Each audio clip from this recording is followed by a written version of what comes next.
The eyes in the back of my head, I get to see the park. It's nice. Good morning. Good on a Sunday. David, how are you? This is my last copy. So if we need another one, I'll just take something and we'll copy it. Okay, Basi L'Gani Achaisi Kala. The Eibishter was revealed in this with the Iker Shechina B'Tachtonim Ma'aser. The most powerful revelation of godliness was in this world. When we Taka, I forgot to put that. It's all right. I'll give you the sheet of paper. When we finish the first chapter, we'll see a little piece of our Rebbe's Maamer, our Rebbe's first Maamer from Tafshin Yud Aleph, where the Rebbe explains the idea of the most powerful revelation of godliness being in this world. That receded out of the world through the invaders of Chet Tzadas, Kayin, Enosh, Dor Hamabel, Dor Hafloga, Storim, and the Mitzrim, came back into the world through the Aveda of Avram, Yitzchak, Yaakov, Levi, Kahas, Amram, and Vaisher, Shua, Shvi, V'kol Shvi, and Chavivin, and the essential revelation of Elokus in this world in the time of Moshe Rabbeinu was in the Mishkan, in the sanctuary in the desert, which ultimately became the Beis HaMikdash. That's the begin. That's the headline of the Maamer. How is it? What is this all? What's this all a function of? It's all a function of the ultimate purpose of creation. What does the Eibishter want? The Eibishter wants a revelation of Himself down here, a dir b'tachtonim, a dwelling place in the lower realms. We'll talk about the source of that desire at some point, but not yet. So that desire for a dwelling place in the lower realms is not simply a desire to be revealed in the lower realms, but it's a desire that the revelation of godliness in the lower realms should be as a result of our avodah, of you and I bringing about that revelation. Yesterday we learned about the two levels of avodah that are responsible for that, Iskafi and Ishafi.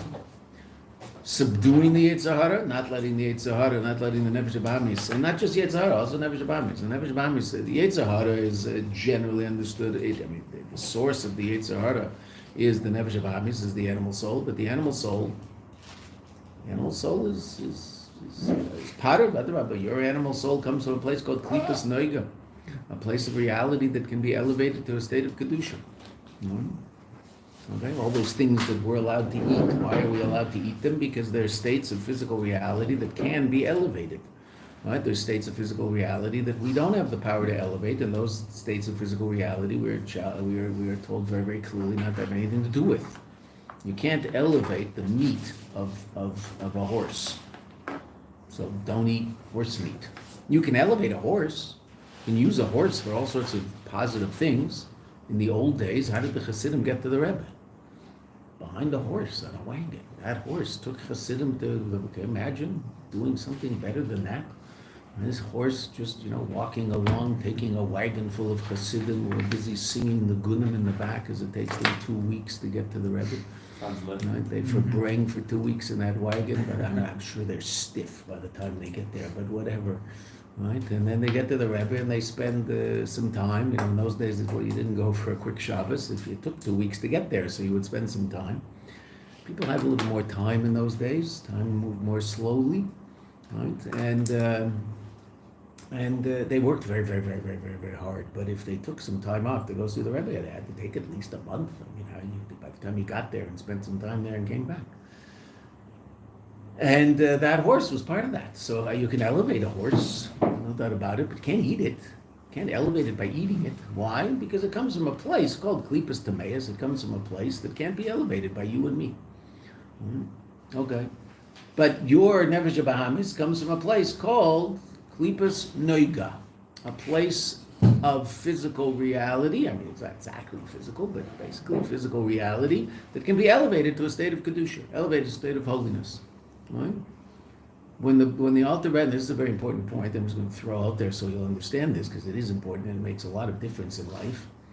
When the Alter Rebbe says that your Nefesh Bahamis comes from Klipas Noiga, whereas the Nefesh Bahamis of a non-Jew comes from Klipas Tameas, he's talking about the emotional attributes of the Nefesh Bahamis. It's called the Midos. The intellect of the Nefesh Bahamis of a non-Jew comes from Klipas Noiga. Also comes from a place that can be elevated to Kedusha. And that's why you can ride a plane to the Rebbe today. That's Where's that plane from? Why? Because, I don't know, I don't think Jews were intimately involved in the invention of airplanes. I don't think we were there. You know, Wright brothers, whoever else, Leonardo da Vinci with his pictures way back, right, of things that might fly. Okay, we weren't part of that, okay? So how can we use the fruits of the intellect of the non-Jewish world for Kedusha? Absolutely, 100%. What becomes a very, very interesting question, and I'm not answering, I'm just throwing it out there for food for thought that you can think about for a while. Non-Jewish music, where does it come from? Rock and roll comes from the midas, the emotions, can't be elevated. Classical music, where does it come from? There's no question about jazz, blues, and rock and roll. It's all emotion. That's just what it is. That's just emotion vomiting all over the place. All right? Okay. So that can't be elevated. How about Bach? I don't know the answer, but it's a very interesting question. Certainly musical theory behind Bach can be elevated and used to write Nigunim, no question. But the music itself, some people say that it's coming from their intellect and therefore it can be elevated. That means you could listen to Bach in order to arouse in yourself a desire to come closer to God. Some people say, no, it's coming from his midas, and by definition, as beautiful as it is, Vivaldi was a monk. Okay, you want to get into a monk's emotions? No, you don't want to go there. Right? Okay. You ever heard his music? Wow. Okay. So can that be elevated or not? It's a fascinating question, and I'm not the source of the answer, so don't look at me. It's just a fascinating question based on the understanding that the intellect of the non-Jew comes from klipas noiga, therefore can be elevated. The emotions of the non-Jew comes from a place called klipas tameus, which cannot be elevated. Where does Bach's symphony come from? Musical theory, therefore, definitely can be elevated. No question. We just lost a very, very special Jew on Shabbos, Avi Piamenta, just an unbelievable person, incredible person. He and his brother Yossi, who passed away about 10 years ago, he and his brother Yossi were told by the Rebbe explicitly to take popular music and elevate it to Kedusha by virtue of their writing songs based on that theory, sort of the musical theory of pop, rock sort of stuff, and even taking certain motifs of that music and using it in their music. They're the only people I know who were given that. They have a letter from the Rebbe explicitly telling them that they have the ability to do that, and that's what they should do with their music, which is fascinating. Don't know anybody else who was told that. And if you ever heard their music, so it's very, very interesting. There's Spanish. They're both from Argentina, so there's Spanish influence, etc. in the music. Well, that's what they're told by the Rebbe to do. Music is a very, very interesting thing in terms. It's obviously incredibly powerful, and so it can be used for wonderfully positive things, or also exactly the opposite. So you have to be very careful with it. So our nefesh habahamis, it's not a bad thing. It's the source of your conscious existence. It's the source of your experience of yourself in the world. That part of you can be illuminated and elevated. How? First by iskafia, by not allowing that part of you to rule over your thought, speech, and action, but rather make sure that your thought, speech, and action is ruled by your godly soul, meaning the objective understanding as to what's proper as opposed to the subjective feelings you might have as to what you want to do. Mm-hmm. And ultimately, isafcha. Ultimately, your nefesh habahamis can be transformed into something which is actively interested in serving God. That part of you that decided to show up this morning is your nefesh habahamis, right? Because your nefesh habahamis makes every conscious decision you make. So that means your nefesh habahamis has been convinced that learning Chassidus is worth getting up in the morning for. That's pretty good, right? That's your Nefesh Bahamis making that decision. Your Nefesh Elokis, obviously, your godly soul obviously wants to do that. But it can only do it if your Nefesh Bahamis agrees, because your Nefesh Bahamis is conscious you. So the guy getting out of bed and actually making it to Chassidus is your Nefesh Bahamis. Okay, so in other words, it can be elevated and illuminated. Chassidus is all about what's called Yitzias Mitzrayim, getting the Nefesh Bahamis out of the constrictions of physical reality and allowing it to appreciate and experience godliness. Iskafia and Ishafcha. Those are the two different levels of avodah. Okay, now there's a lot of people in the room now. I can make the tomorrow morning, Bezrat Hashem, we will meet in the library downstairs, right? The rooms like after the front wall of the Zal, there's those two rooms there. That's called the library. During the year, that's where Post High has their classrooms. They're not around, so we're going to take over their place. We'll decide what happens, and then we'll see. If they behave, we'll give it back, I guess.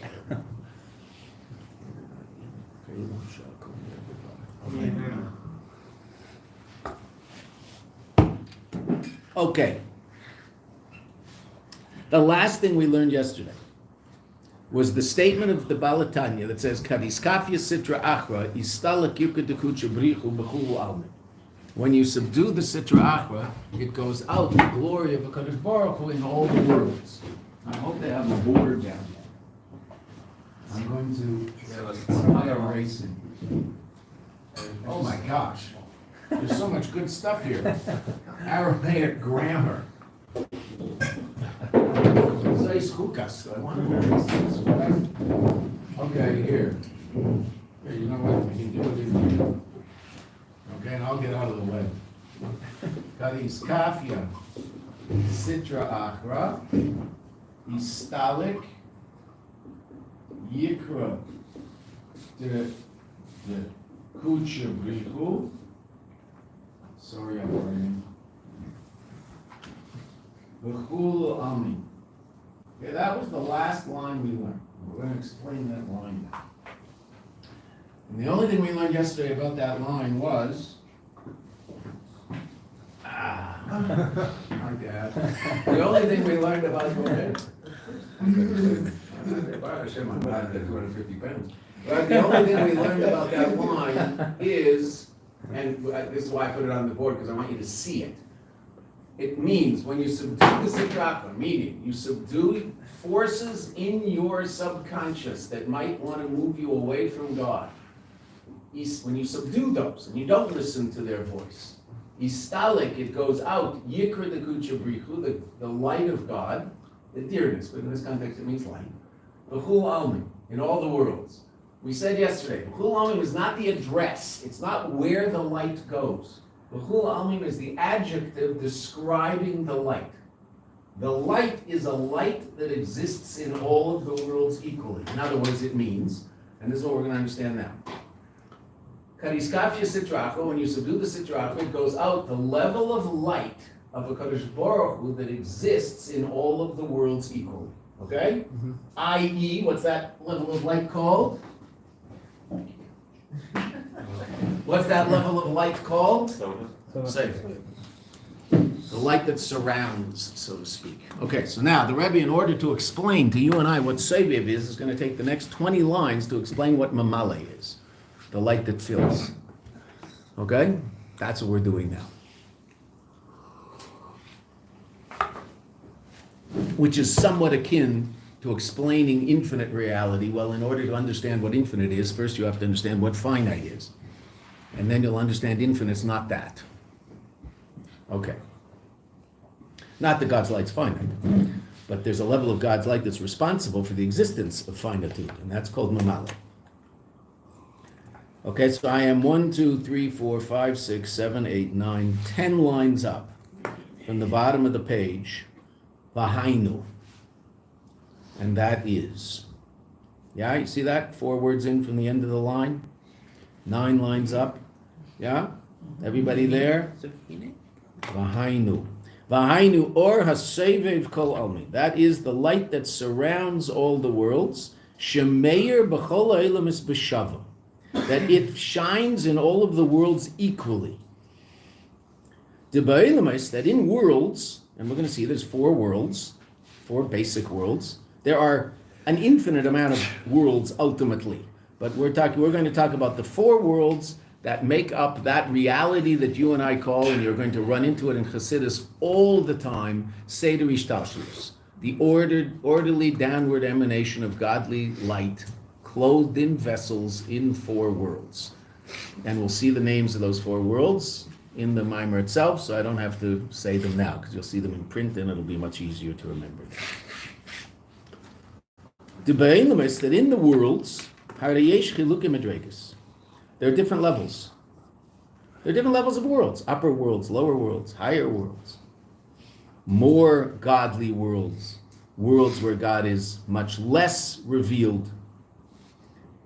It's not similar, the upper worlds, to the lower worlds. And especially this lowest world. In the upper worlds, Meir ha'or begilui. The light shines in a revealed way. We'll talk about this. In the lower worlds, ha'or eina meir begilui kol kach. The light does not shine in such a revealed way. V'yesh, and there is, the world that you and I are in, sha'or ba bebechinas helem v'hester, that the light comes in a state of concealment. There's different levels of godly revelation. Upper worlds, lower worlds. Let's just read a few more lines and then we'll talk about this. V'yesh b'zeh chilukim madregas, and there are different levels. How do we know this? Well, there's a pasuk that tells us very clearly about the difference between higher levels of reality and lower levels of reality. Af yodi, my hand, yoz the aretz, founded. A yosod is a foundation, right? So my hand founded aretz. It's like the basis of, the foundation of. Vimini, and my right hand, tafcha shamayim, formed shamayim. Now, when we say shamayim here, the Rebbe is going to say in 2 lines that shamayim doesn't mean what you and I see when we look up in the sky. Shamayim means upper worlds, meaning metaphysical reality. And we're going to talk about all this, so don't worry. We want to just get the words here, and then we'll fill in the blanks by explaining what the Rebbe is saying. So the Medrash, the pasuk says, my hand formed aretz, and my right hand formed shamayim. The Medrash says, Nota, he spread out, so to speak, Yemina, his right hand, Ubara shamayim, and created shamayim. V'nota smeila, he stretched out his left hand, so to speak, Ubara aretz, and created aretz.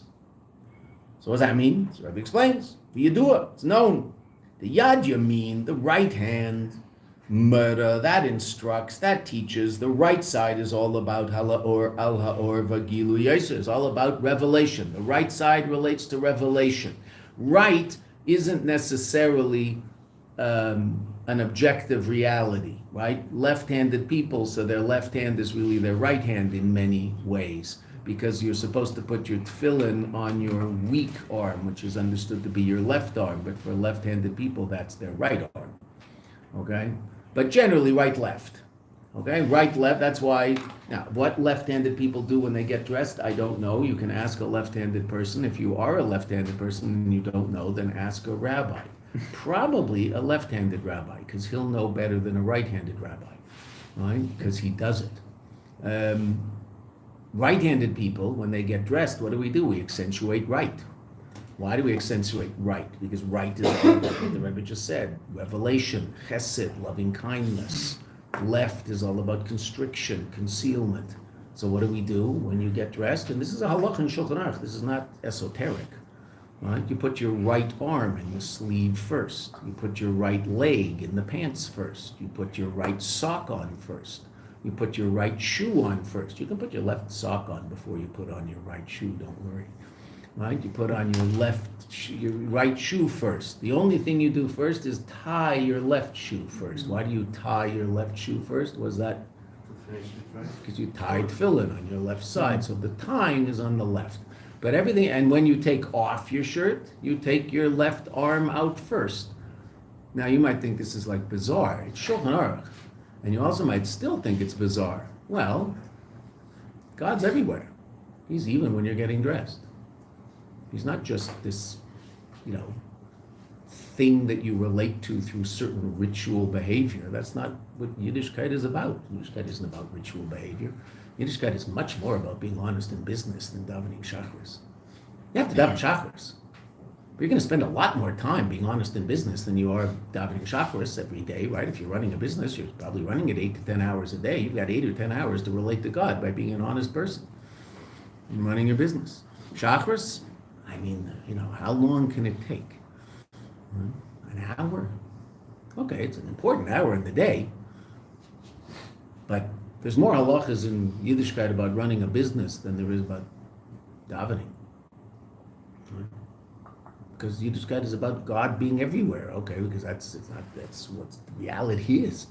So that also means by not washing your socks on Shabbos, you relate to God. Some people can't relate to that. They just don't get it. Why do religious people, they don't wash their socks on Shabbos? What's wrong with them? Right. Even smelly socks can be part of your relationship with God if you don't wash them on Shabbos. Because God's everywhere. He's even in your dirty socks. But if you wash them on Shabbos, you just push them out of the world. Like the people we learned about in the beginning of the Maamer. He's everywhere. Okay, so what's right? Right is chesed, revelation. V'zeu, and this is what it says, v'yaminei tafcha shamayim. His right formed heaven. The shamayim, when it says shamayim, hakavana, the intention is oilemes elyonim, the upper worlds. What do we know about those worlds? We're going to talk about this in a mashal very, very soon.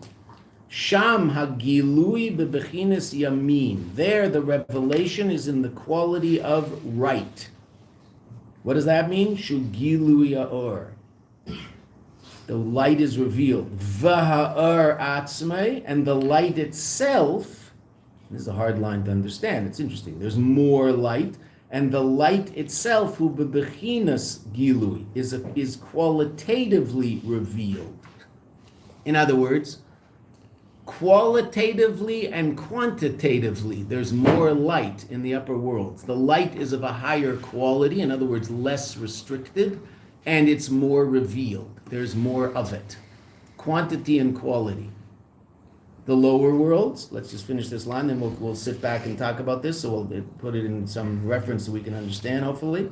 The lower worlds. They're like the left. What's that? She'ena or begilui kol kach. That the light is not so revealed. V'gama or atzmai, and the quality of the light also, ba bebechinas helam behester, comes in a state of concealment. Okay, qualitatively and quantitatively, upper worlds and lower worlds. Now, everything we're talking about, the Rebbe hasn't said it yet. He's going to say it after he finishes this discussion in a few more lines. Everything we've said up until now is describing something called or mamale, light that fills, as opposed to the light that we really want to understand, because we just said that when you and I do avodah in this world, when we relate to God in this world, we bring about a revelation of infinite light, beyond the light we're discussing here. Because this light here is responsible for differentiated reality, upper, lower, also within the context of this lower world, all the differentiated reality that we experience in this lower world. And that's all the clothing of light in vessels. And what do the vessels allow for? Distinct expression of the light. The light itself is infinite and has no specific expression. But when that light is expressed in a kli, there's actually a machlekes whether or not the light itself is destined to be shiur to that particular kli. We're not going there right now. Okay, I mean, is there a light of chesed? Well, yes, generally we say so. But in general, light, general reality, when that light, this is how physical light works, I'm just too far away from. Yeah, I need your book. Usually Amnon's book is right here and I don't even have to ask. What's this thing underneath it? What are you giving me here? You're giving me too much stuff here. Oh my gosh. Little spaceman. Wow, we're okay. This book is a pretty interesting book. Okay, why? What's the dynamic in physics, right? What's happening with the cover of this book? And this helps us understand something about what kalim do. The light out here is colorless, right? The light out here? Okay. when the light hits that, what's revealed? Pink. When the light hits that, well, whatever, we'll call that red. When the light hits that, it's called yellow. It hits that, it's called green. Hits that, it's called blue. What's the dynamic of that? Well, when the light, let's do the blue, because actually the yellow's right there in the middle. The light hits the yellow, what happens? So the yellow photons in light reflect off this yellow panel on the piece of paper and smash into your eyeball at 186,000 miles per second, but it doesn't hurt, don't worry, right? Those photons are reflected by this. What is this doing? It's also absorbing all the other infinite possible expressions of light that exist, of color, that exist in that light as it's here. Right? The light here is colorless. What does it contain in it? And for all intents and purposes, an infinite ability to express itself in color.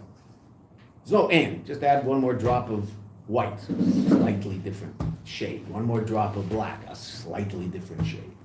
Okay. Right? Fine. So, but what does the Kli do?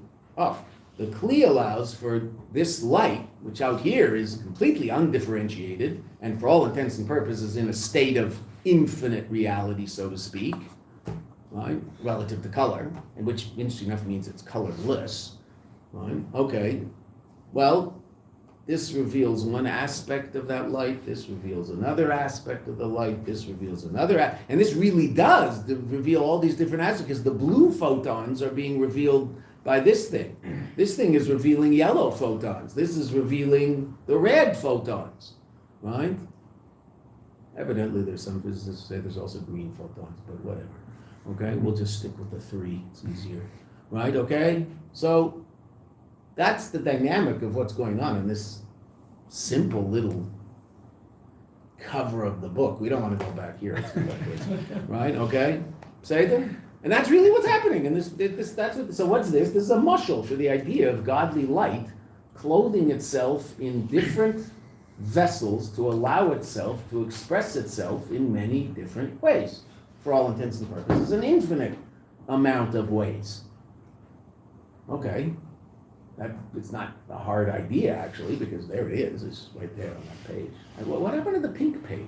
This is a different book. Yeah. There's the pink book. Okay, I'm saying I haven't seen that one for a while. Okay, right. So that's how Kalim work. Kalim impose finitude on infinite godly light and allow the light to express itself in distinct finite ways. Now, those distinct finite ways could be physical, that's this world, or they could be metaphysical, that's a world called Eilam Yetzira and Eilam Abriya, which we're going to see on the next side of the page, so don't worry about it. And in a godly way, in a world called Eilam Atzilus, the world of emanation, which is actually not a world of creation, it's a world of godly reality. It's the world where HaKadosh Baruch Hu allows himself to be expressed in 10 different ways, 10 different kalim, and those kalim are called 10 spheres. 10 different aspects of godly reality. Do those aspects of godly reality exist in the light before it comes down into those vessels? Yes, but it's hidden there. Because in infinite reality, you don't see chesed, gvura, tiferes. You don't see those aspects of reality. Are they there? They're there. Just don't see them. The same way you don't see red, blue, and yellow in the light that's out here. But it's there. It's in there. You just don't see it. Once it reflects off a Kli, you do see it. The difference between godly light, it doesn't reflect off the Kli. It's clothed in the Kli and gives that thing its existence. Okay, now, we're talking about Or Mamala, and we're talking about higher levels and lower levels. Again, the next thing the Rebbe is going to do is talk about worlds. And we'll talk about worlds in a minute. But first, just understand this idea relative to you and me. Right? You and I have this thing clothed in our body called a soul. Baruch Hashem. And because of that soul, we're what's called alive. The soul does not give my body existence. My body exists separate from the soul. Because when the soul leaves, the body's still there. Still a body. So the soul's not the source of the body's existence. So in that sense, this parable, this mashal is not complete, because when we talk about the godly light, it's the source of the existence of every vessel in which it's invested. Okay, fine. But that being said, the soul comes into your body and vitalizes your body. Okay, now you have different aspects of powers of the soul. Right? There's something called intellect, which is a power of the soul. What's the kli that houses intellect? It's called your brain. Right? It's where you think. What's the kli that houses the power of sight that exists in the soul?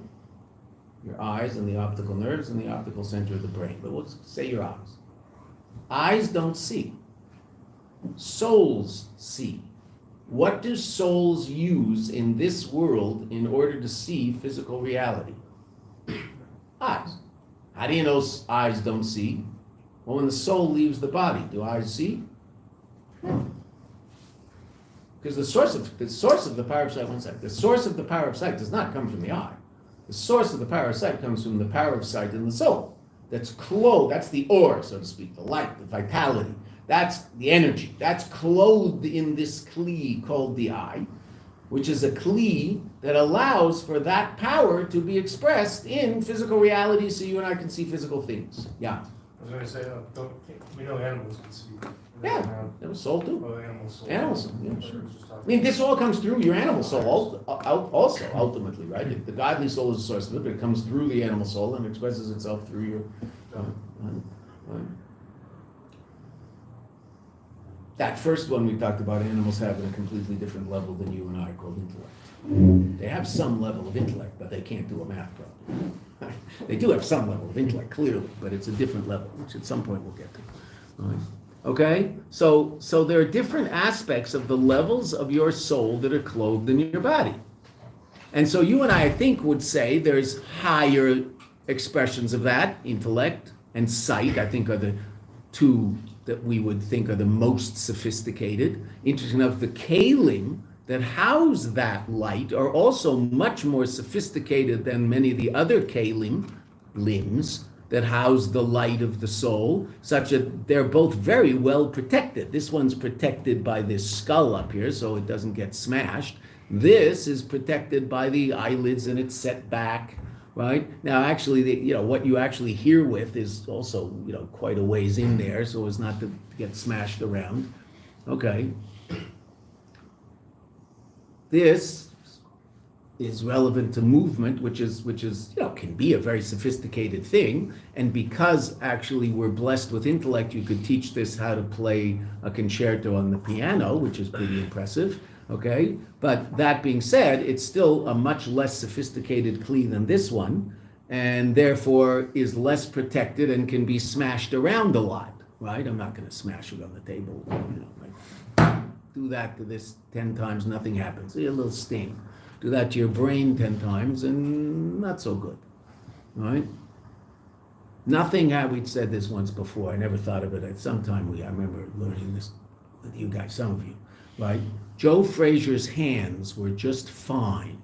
Muhammad Ali's brain was mush. Nothing happened to Joe Frazier's hands. His hands, nothing happened. He kept hitting. His hands and Muhammad Ali's brain kept coming into contact. Nothing happened to his hand. Why? A much less sophisticated thing. Something sure happened to his brain. The guy mumbled for the last 30 years of his life and drooled. Why? A few too many shots to the head. Okay. Because the brain is a pretty sophisticated kli. And the hand is a much less sophisticated kli. Okay, so the Rebbe just told us, in Orma Male, in the light that fills, there'll be higher levels and lower levels. And that's true. The intellect is a much more sophisticated power of the soul than movement, and therefore it's clothed in a much more sophisticated kli, and is much more protected from the environment around it in order to protect this very, very sensitive kli. It's perfect sense. Whereas feet, hands, they're out there. And they encounter the world, right? Your eyes, you smell through your nose, you hear through your ears, you speak through your mouth, you move with your extremities. If the power of movement were clothed in your eyes, you couldn't move and you couldn't see. The kli for the power of movement is this. The kli for the power of sight is this. The kli for the power of hearing is this. Okay. And that's how mamale works. Higher levels, lower levels. That's what the Rebbe just said. Relative to a certain level of godly light that powers the worlds directly, there will be higher levels and lower levels of reality. Okay, but then this is going to be a mushal for Sovev, which we're going to get to, right? But we can talk about it now because we're talking about powers of the soul. There's other powers of the soul that are not clothed in the body.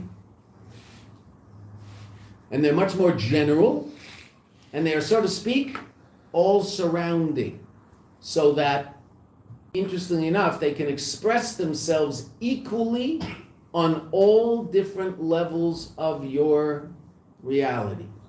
Superconscious powers, because everything we just talked about now is part of conscious you. Then there's superconscious you. What's that? Your will. Where is your will expressed? By moving your fingers or about thinking an idea in Chassidus equally? When you seduce Sitrach, or what goes out? The light of God that exists in all of the worlds equally. A light that's not distinguished by which level of reality it's giving energy to and giving existence to. That's higher, lower. Then there's levels of you and me, but also that, because we're made in the image of God, there's levels of you and me that are all-encompassing. So your will doesn't rest in any particular part of your body. Your will powers everything you do equally. So it can be an act of will to push a car a block to the gas station to get gas, or it can be an act, and that can be a tremendous act of will. You're just willing yourself to, one more step, one more step, one more step. And an act of will to try to understand a Maamer Chassidus that you're learning that you find very difficult. And you're just reading again, and you're trying to understand, and you're reading the words carefully, and you're going to ask a question and come back and see, and you're just expending a tremendous amount of energy and the will necessary to figure that idea out. Which of those is will? Both will equally. Why? Because will is found equally in all of your whole existence, all of your body, so to speak. It's not clothed anywhere specifically. It's the chayis, it's the general vitality that powers everything you do. Because every conscious activity you do is a function of will. You only do it because you want it. If you didn't want it, you wouldn't do it. All right? And the mushal that always hits home hardest is getting out of bed in the morning, right? Because most of us don't want to when the alarm rings. Well, that's not true. We all did. So I guess we did want to. Well, I didn't want to. Well, I did want to. Otherwise, I wouldn't have gotten out of bed. So what was the dynamic? So here in yeshiva, what's the dynamic? I wanted to get out of bed more than I want to miss Chassidus. So I got out of bed. I want to get out of bed more than I want to get fired. So I get out of bed and go to work. But when the alarm rings, I don't want to get out of bed. Well, that's not true, because you did. How did you? You can't do anything you don't want to. Son, you have to learn how to do things you don't want to. Not true. You have to learn how to prioritize what you want. I want to get out of bed more than I want to lose my job. There are lots of immature people who don't make that decision, and they lose a lot of jobs. And they come up with all sorts of reasons, and they, have they're on their way to work as they're late. They're figuring out what they're going to say to the boss the whole way on the train or in the car. And that's their life, is trying to figure out how to make another teretz, another excuse for their inactivity. And the boss buys it for 2 or 3 times, and then says, "Okay, just forget it. Go find another job." Right? So that's how will works. Another aspect of your soul, a power of your soul that's called a makif, sovev, all surrounding. It's not clothed in any particular part of your body. Tanug, pleasure. You can get pleasure by putting your tired feet in a cold river. You can get pleasure by learning a Maamer Chassidus. You can get pleasure by tasting some tasty food. You have physical pleasure, emotional pleasure, spiritual pleasure, intellectual pleasure. Where's pleasure centered? It isn't. It's everywhere. A makif. Where is sight centered? here, nowhere else. That's mimale, light that fills. This world is a distinct reality that HaKadosh Baruch Hu created with all the properties of this world, that this is the place that HaKadosh Baruch Hu wants to be revealed most powerfully. We'll understand how that works once we finish the first chapter and see what the Rebbe says about the first chapter. Okay, but that's not our issue right now. This world has its own distinct characteristics, and that's very different than the world above it, called Elim Yetzirah, which is a metaphysical world, and who lives there? Angels live there. We talked yesterday about Gan Eden Tachton, the lower level of Gan Eden is there. There's souls there, souls that spent their 120 years here, and then they left here and they went to somewhere that's much more beautiful spiritually. Where did they go? Where godliness is more revealed. That's what the Rebbe told us. Godliness is much more revealed there, and that place is called Gan Eden Tachton, lower Gan Eden. And where's that? Elam Yetzirah. And some souls are elevated to an even higher level called Gan Eden Elyon, upper Gan Eden. Where's that? That's in a place called Elam Abriya, the world of creation. Unbelievable places of godly revelation. And the pleasure there is so great. We learned a week ago, not 2 days ago, but 9 days ago in Pirkei Avos, in the 4th chapter of Pirkei Avos, we learned that one moment of pleasure in that world is greater than all of the pleasure that could ever be experienced in the whole history of this world by everybody who's ever walked on the face of the earth. One moment of pleasure in Olam Haba equals all of the intellectual, spiritual, emotional, and physical pleasure that is possible to achieve in this world. And that not by a person, by everybody collective. Wow. Must be pretty nice up there. Yeah, evidently it's pretty nice up there. We don't want to go there. We're perfectly happy staying here. Don't have any ideas. Right? It's so nice up there that Rabbi Meir, when he wanted his Rebbe, Acher, Rabbi Elisha ben Abrihu, who was an apostate and was denied Olam Haba, so Rebbe, generally in the Neshama, the most the Neshama has to go through down there in order to be cleansed of all the schmutz of this world before it gets there, the most the Neshama has to go through is generally 12 months.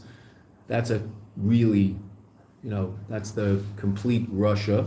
Right, the generally we say Kaddish for 11 months because we're not going to say about a parent that they were a Russia, so we say Kaddish for 11 months, not 12. And the Kaddish elevates the soul, so that ultimately the soul can then go to where it's supposed to go in Gan Eden.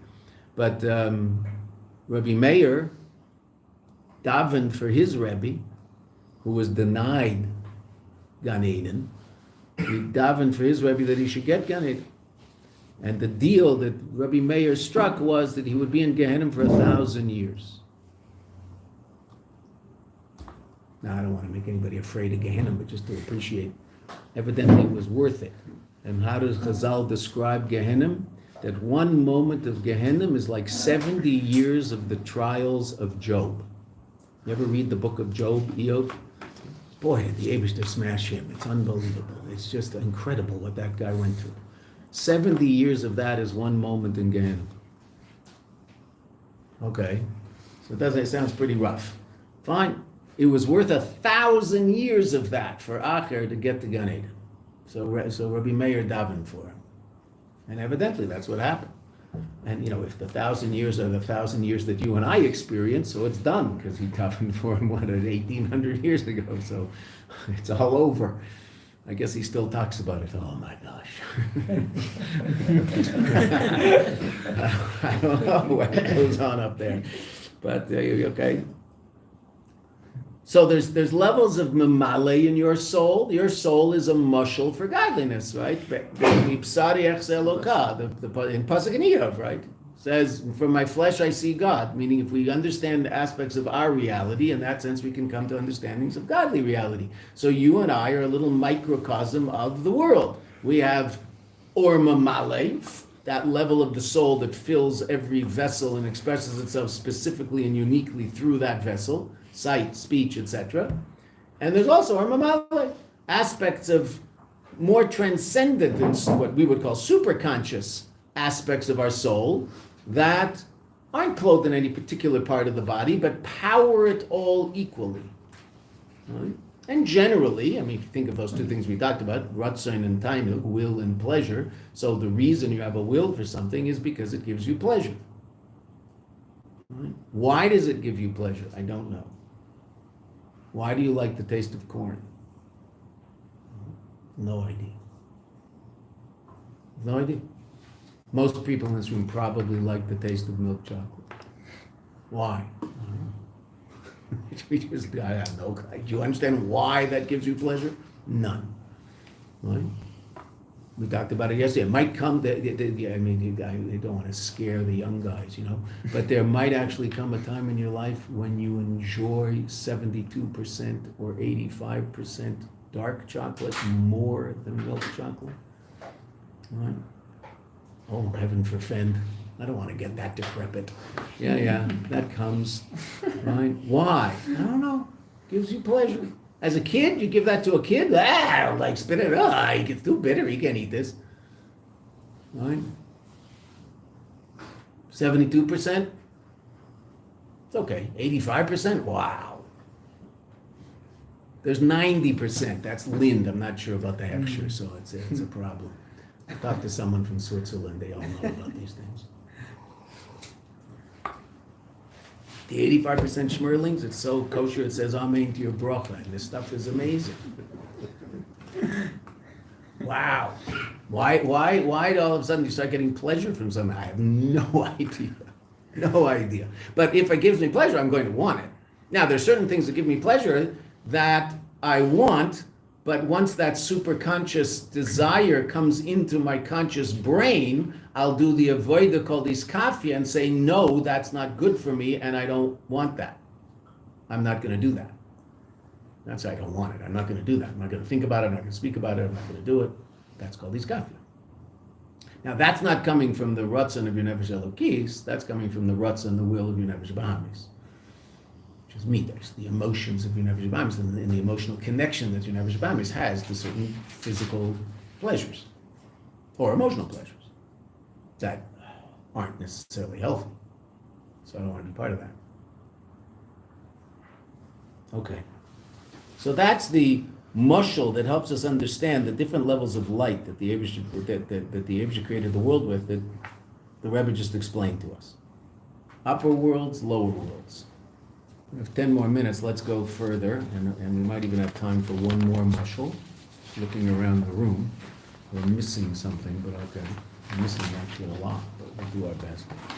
Ki yadua, and now the Rebbe is going to explain at the top of the next page. Ki yadua hefresh b'daled elamus, as is known the difference between the four worlds. Now, how do we know there's four worlds? Well, we know there's four worlds because of a pasuk. A pasuk in Yeshayahu, and what does the pasuk say? Kol hanikra b'shmi v'lichvedi, all that is called in my name and in my glory, barasif, I created it, Olam habriya, the world of creation, Yetzartiv, I formed it, Olam hayetzira, Afasitiv, I even made it, Olam hasiya, the world of action. So three worlds are mentioned in that pasuk explicitly. Obviously, Kol hanikra b'shmi v'lichvedi, that's the fourth world, that's called the Tzilus. Okay, well again, the Rebbe is going to talk about that right now. Okay, there's another pasuk that you say every day. It's not a pasuk, it's a bracha, Elokai, neshama shenasatabi. Taharahi, it's tahor. That's the level of the neshama that comes from Elam Atzilus. Then what do you say? Ata barasa. That neshama came from Elam Atzilus through Elam Abriya. Ata yatzarta. Then it came down through Elam Hayetzira. Ata nefachta bi. You blew it into me in Elam Hasiya, in the fourth world. You say it every day. It's a bracha. It's your third bracha in morning brachas. What was Yatzarta? Yatzarta, you formed it, but that's Elam Hayetzira. So Tahara, that's Elam Atzilus. That's the neshama as it's in Elam Atzilus, which is the source of the neshama that's clothed in the body.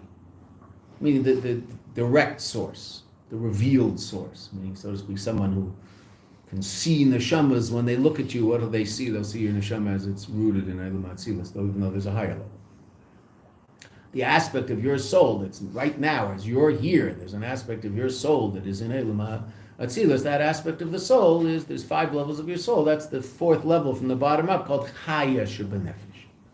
There's Nefesh, Ruach, Neshama.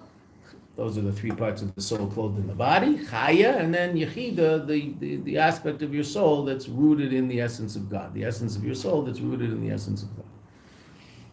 5 levels of soul. Nefesh Ruach. Okay, we're going to do the Nefesh Ruach Neshama, Chaya Yechida. Okay. So now, what does the Rebbe say? Shem Dalet Eilamas Abiyah. Those are the 4 worlds, and those 4 worlds are what you and I call Seder Hishtalshalus. The order of Hishtalshalut. Hishtalshalut comes from the word Shalshelet. A Shalshelet is a chain, like a link, a chain that has links that connect to each other like that, right? The orderly downward emanation of godliness through the worlds. And when you say Seder Hishtalshalus, by definition, you're talking about Or Mimale, the light that fills vessels. You're talking about differentiated reality, 4 different levels. Sometimes you're like, well, Lamaila mi Seder Hishtalshalus, then you're talking about Sevev and above. Bezeha, or now it's going to be a sentence that has horrible English syntax, but that's okay. It has perfectly reasonable syntax for Lashon HaKodesh. Bezeh ha'or eina kamei shehu b'atzilus kamei shehu b'biyah. So I'll translate literally, and then we'll turn it into an English syntax. In this, the light is not like it is in Atzilus, like it is in Biyah, the 3 worlds of Bria, Yetzira, Asiya, base, Yud, Ayin. In other words, the light as it's revealed in Atzilus is not at all like the light as it's revealed in the 3 lower worlds. What do the 3 lower worlds have in common? They're created reality. Olam Abriya, the world of creation. It's created reality, not physical, still metaphysical, but it's created. It's not God, it's creation. It's not creator. Olam Atzilus is not created reality. Olam Atzilus is a world of godliness. It's creator. It's God revealing 10 aspects of himself, called the 10 spheres. It's not that he's 10, he's not 10, he's 1. But in that oneness, you can see 10 different aspects of reality, even though they're completely incorporated in each other and they're ultimately all one. Say that, but we'll see what the Rebbe says about Atzilus in the next line. The Atzilus, the world of emanation, well, the Rebbe is going to actually explain what Atzilus means. One of the explanations will be emanation. It's usually how it's translated. The Atzilus, hu bebechinas giluya helim. It's the quality of the revelation of that which was hidden. Oh, manyen. When I was holding Amnon's book, what was the book doing? Revealing that which was hidden in the light next to the book. Right? What's this cup doing? Better be careful, huh? There's not very much in there. Wouldn't want to waste it. It's during this exact muscle.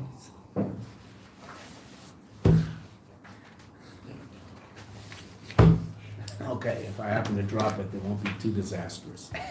You can see this book has also had its problems. Okay, now, but brown is not, look, they see that brown is not a very good example. Right? Brown is not a very good example, but okay, this cup is revealing different, I don't know, you'll call brown a color, Beseder.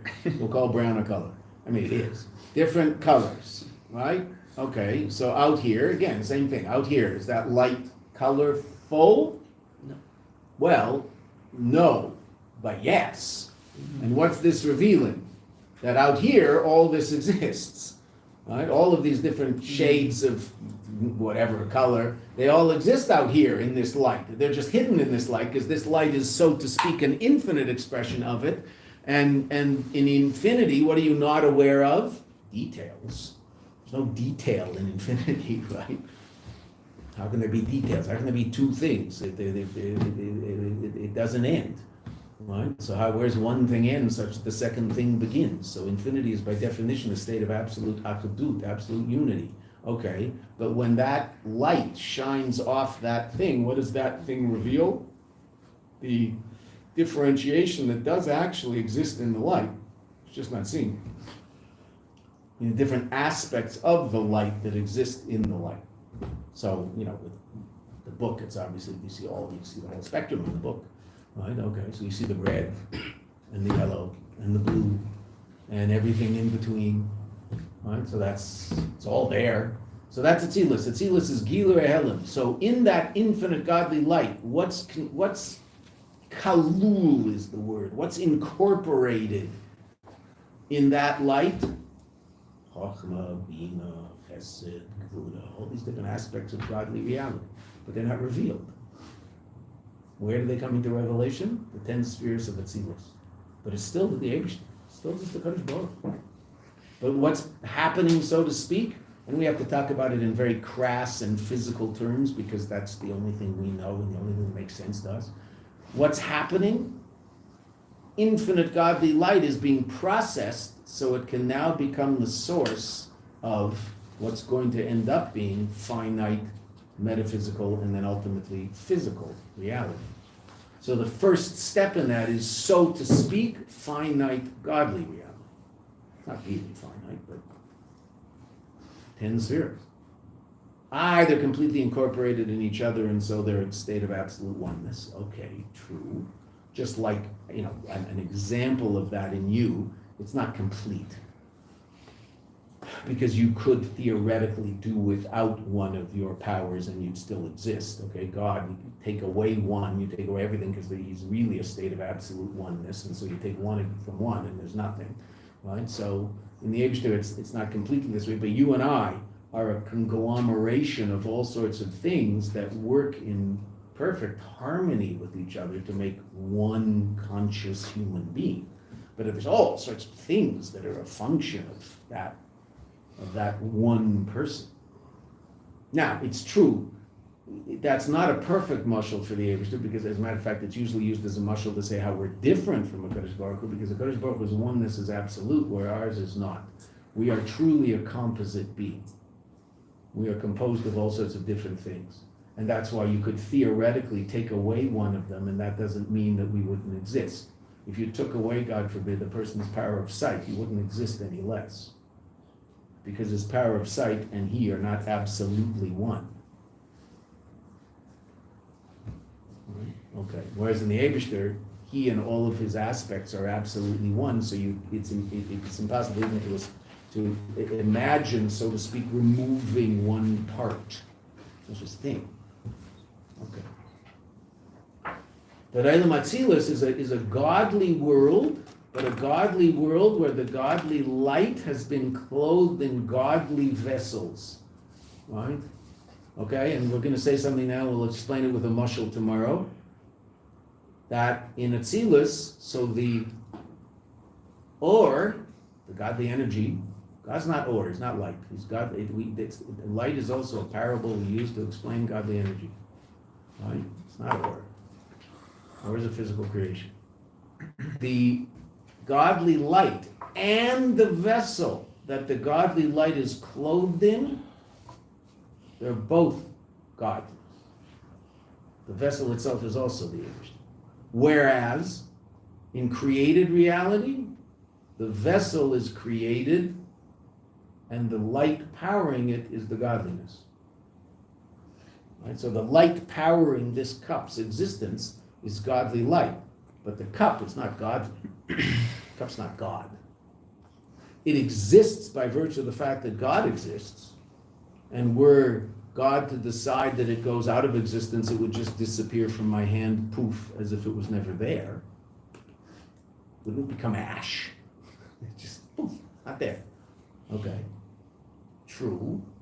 But it has a separate existence. Don't bow down to this, because, it's godly. Well, no, it's created. It's not God. It has a certain godly aspect to it by virtue of the fact that it's created by him and only exists by virtue of him, and so you and I will treat it with a certain respect. But, it's just a functionary, and it's supposed to hold coffee and not spill it. Okay. But what's giving this thing its existence? What's, so to speak, hidden inside each molecule? Godliness. Godly light. But godly light's that's so concealed that I can't see it. Okay. And in Atzilus, the Kli itself is the Eish. It's also him. It's just him in a different form. We'll talk about that tomorrow. Okay.